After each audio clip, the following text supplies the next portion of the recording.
Incline Dumbbell Bench Press guide. This is an exercise that works the muscles of the chest, shoulders, and tricep. And the incline places a little bit more of an emphasis on the upper part of the chest muscle. Now, a couple things about how I set up for this exercise. So it's best to start holding onto the dumbbells while standing, and then as you sit down on the edge of an incline bench, and the incline that you're looking for is typically going to be anywhere from 30 to 45 degrees. What I'm using right now is a 30-degree incline. So I'm going to sit down on the edge of the bench, and I'm going to simultaneously place the dumbbells resting on the front of my thighs.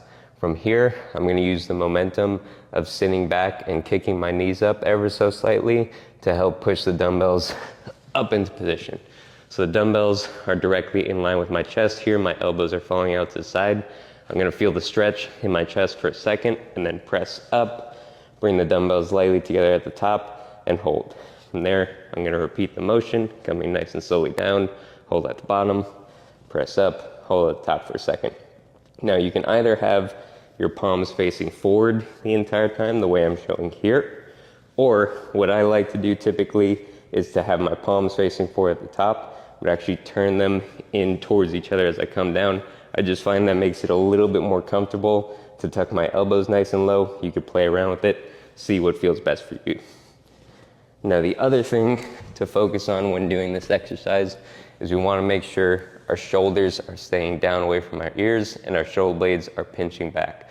What that's going to do is going to puff the chest out and kind of put in a better position to be doing most of the work.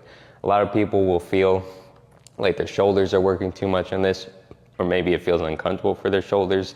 That's usually because the shoulders are too rounded forward and we want to work on keeping those back.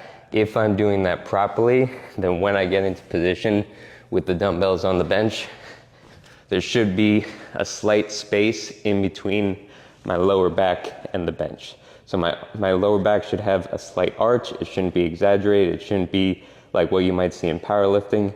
It should be just a little bit of a space there, which is indicating that I'm properly keeping my shoulder blades back. So it should never flatten out like this. It should stay back, chest nice and open.